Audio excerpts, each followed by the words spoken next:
الناس لما بتكبر في السن بتبقى نوعين، في نوع ده بيبقى قاعد مش قادر يعمل اي حاجة وخلاص صحته تعبت، والنوع التاني ده فيه عبده. فاللي اعرفه عن فوفا ان فوفا بترقص شرقي وبتمثل. لكن انا شفت فيديو، هي طبعا مشهورة بالفيديوهات العظيمة اللي بتعملها، بس شفت فيديو غريب ما قدرتش افسره، فهنحاول نفسره مع بعض كده. نبص ادي الفيديو. آه، هنبدأ. لا اله الا الله. بص، دي حركة عبادة الاصنام، معروف باينه اللي هي كده. دي حركه عباده الاصنام معروفه من زمان جدا ومفيش غبار عليها. هنكمل الفيديو. بص هنا. بص هنا، شوف ركز في الحاجات دي. الازياء، شوف الستايلست دي كتافات.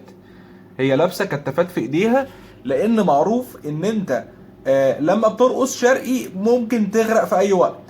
فدايما تاخد بالك من الملحوظه دي، يا اما تلبس كتافات زي فوفا كده، يا اما لايف جاكيت. غير كده براحتك، محدش هيلحقك، ان احنا عارفين الرقص الشرقي ما فيهوش منقذين اصلا. تمام. هنكمل. بس انا برضو مش قادر استوعب ايه ده. يعني هو اللبس ده ايه؟ يعني ده ما وبعدين لبسته ازاي؟ يعني بص، يعني هو مدكك قوي.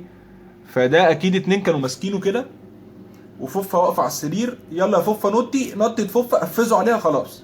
احنا كده لبسنا بكل حياديه يعني. هنكمل الفيديو العظيم. اه، لا اله الا الله.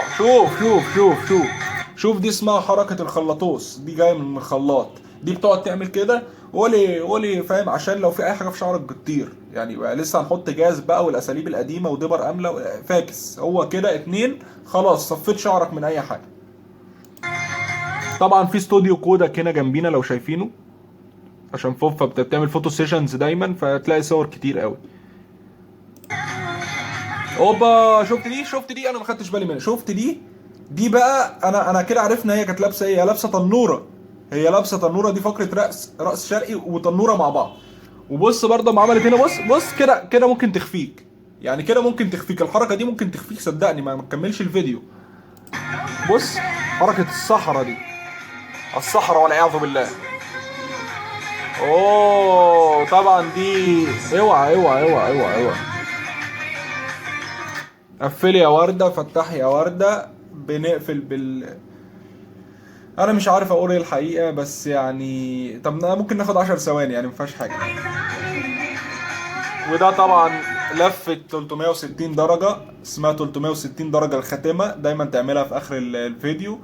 ونحب نشكر فوفا. وانا والله لو عملت حاجة من دول يجيلي الديسك. يعني انا عندي اهو 22 سنة، لو عملت حاجة من دول يجيلي الديسك.